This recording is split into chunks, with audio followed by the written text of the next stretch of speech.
अजय बुधिया, पूर्वा अंतोला land science. आज आप लोग कलेक्टर से मिलने आते हैं, किस उद्देश्य से, क्या समस्या है? आपको मालूम होगा कि पिछले करीब 1-1.5 महीने से इंटरनेशनल जो वॉर का सिचुएशन है, उसकी वजह से ईंधन की आपूर्ति में हर जगह, मतलब देश में हर जगह प्रॉब्लम हो रही है। अपने यहाँ मतलब पूर्वा ज़िले में भी थोड़ी थोड़ी कहीं कहीं सप्लाई की प्रॉब्लम है। हम लोग आए थे कलेक्टर साहब से इस बारे में, मतलब पूर्व से उनको सूचित करने के लिए कि आगे कुछ प्रॉब्लम आ सकती है सप्लाई में। तो साहब ने मतलब हमको आश्वस्त किया है कि वो पहले से ही उनको उनके बारे में जानकारी है और वे अपनी प्लानिंग में लगे हुए हैं। हमको ये बताया गया कि बुधवार को मतलब पेट्रोल पंप वालों के साथ में कंपनी के अधिकारियों की एक मीटिंग आयोजित है, जिसमें डेटा के साथ बताएंगे कि कैसा क्या करना है, आगे के लिए जो भी प्लानिंग वो बताएंगे। जिले में कुल कितने पेट्रोल पंप है, और अभी अगर स्टॉक की बात करें तो कितने दिन का स्टॉक अभी होगा, जिसे शहरवासी कम से कम 2-3 दिन का स्टॉक है? नहीं, स्टॉक का पोजीशन हम लोग को नहीं मालूम होता, कंपनी के अधिकारियों को मालूम होता है। वो लोग उसको अभी मतलब फिर इस तरह की सिचुएशन है ना कि जल्दी से वो हम साथ शेयर नहीं करते। बाकी वो लोग अपना डे टू डे अपना कहीं सप्लाई कर रहे हैं, कहीं रोक भी रहे हैं, ऐसा कर करके डे टू डे चला रहे हैं। तो उनको ऊपर से जैसे निर्देश होगा उस हिसाब से कर रहे हैं। पेट्रोल पंप करीब करीब मेरे ख्याल से जिले में 60 के आसपास होंगे। अभी कस्टमर आ रहे हैं तो उनका क्या रवैया है जब जैसे पेट्रोल नहीं मिलेगा? हाँ, अगर तेल जैसे खासकर पेट्रोल जहाँ नहीं मिलता है ना, तो फिर कस्टमर फिर बहस करता ही है। तो मतलब कि फिर पेट्रोल पंप वाले के सही साथ ही बहस होती है। अभी कुछ जरूरी दिशा निर्देश भी दिए कलेक्टर साहब आप लोगों को? हाँ, साहब बोले हैं कि मतलब एक मीटिंग रखेंगे करके, पहले से उनको जानकारी है। बोले मैं डेटा वेटा दे रहा हूँ और एक हाँ, वाद विवाद बोले हमको एकदम नहीं चाहिए। जैसे ही अगर कुछ होता है तो इमीडिएट आप नियरेस्ट जो थाना है वहाँ रिपोर्ट करिए। और ये हम बोले बर्दाश्त नहीं करेंगे कहीं वैसे वाद विवाद की स्थिति हो या कुछ तोड़ फोड़ हो, ऐसा नहीं चाहिए।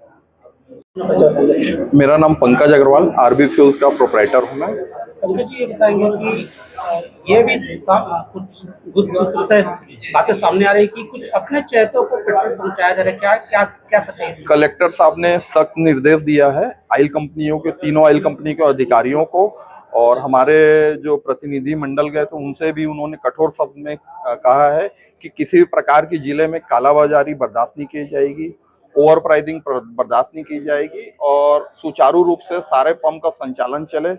पर्याप्त मात्रा में जो आम ग्राहक है उनको पेट्रोल और डीजल उपलब्ध हो, उनका यही ही उनका टारगेट है। कितनी सच्चाई इन बात में कि अपने चहेतों को पेट्रोल पहुंचाया जा रहा है? उसके बारे में तो उन्होंने कहा है कि तीनों ऑयल कंपनी के अधिकारियों को डाटा के साथ बुधवार को उन्होंने उपस्थित होने के लिए कहा गया है। बुधवार को बैठक रखी गई है और उनके द्वारा कहा गया है कि इस कोई भी कृत्य में अगर कोई भी संलिप्त होगा, चाहे वो पेट्रोल पंप मालिक हो चाहे वो अधिकारी हो, उसके खिलाफ कठोर से कठोर की कार्रवाई की जाएगी। जितना मांग है उतना क्या आपूर्ति हो पा रही है? मांग, पेट्रोल की मांग करें तो पेट्रोल लगभग 90% तो कंपनियों द्वारा दिया जा रहा है। डीजल में थोड़ी सी कटौती की गई है। उनके द्वारा कहा गया है कि जो जनवरी फरवरी मार्च का जो डीलर का पंप का बेस होगा उसी के आधार पे उनको तेल की आपूर्ति की जाएगी डीजल के लिए। अभी जो कस्टमर आ रहे हैं जितना पेट्रोल या डीजल मांग रहे हैं, क्या आप उतना दे पा रहे हैं कि उसमें भी कुछ कटौती? पेट्रोल में तो किसी प्रकार का कोई बंदिश ग्राहक के लिए नहीं है। जो जितना पेट्रोल लेना चाहता है, जो पंप पे उपलब्ध है, उनको दिया जा रहा है। डीजल में जैसा हमको डिपो से तेल प्राप्त हो रहा है उसी के अनुपात में ही ग्राहकों को डीजल दिया जा रहा है। मतलब एक लिमिट तय कर दिया? जी। डीजल में थोड़ी सी समस्या है, जो कि कलेक्टर साहब ने कहा है कि बुधवार की बैठक के बाद वो समस्या भी दूर हो जाएगी, उन्होंने निश्चित किया है। एक औसत जो खपत होती थी कोरबा जिले में, जी। अभी जो ज्यादा आ रही है, ज्यादा आने का कारण उनका ये है कि कुछ जो कमर्शियल डीजल है वो हमारे जो रिटेल के पंप के डीजल है उससे 30, 35, 38 रुपए रेट, 40 रुपए उसका प्राइस ज्यादा है।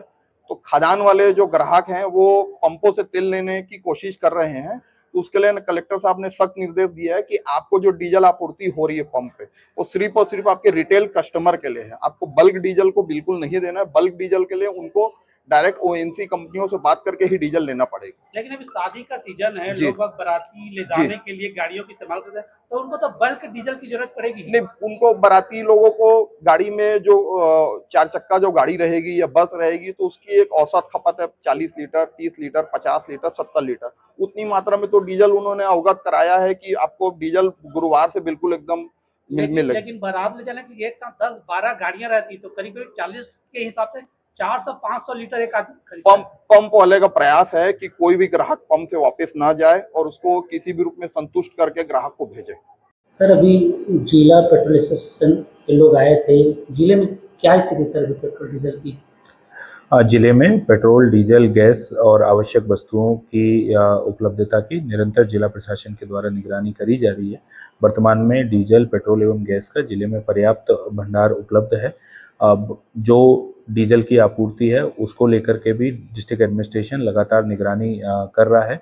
ऑयल मार्केटिंग कंपनी के जो प्रतिनिधि हैं उनके साथ और पेट्रोल पंप के एसोसिएशन के जो मेंबर्स हैं इनके साथ में भी सुबह समीक्षा बैठक की गई थी और इसमें निरंतर आपूर्ति निर्बाध रखने के लिए ऑयल मार्केटिंग कंपनियों को निर्देश दिए गए हैं। फरवरी महीने की स्थिति में जिले में प्रतिदिन लगभग 270 किलोलीटर डीजल का खपत जिले में किया जा रहा था। वहीं अप्रैल के महीने में 293 किलोलीटर पर डे के मान से खपत हुआ है और आपूर्ति भी निर्बाध रूप से जारी है।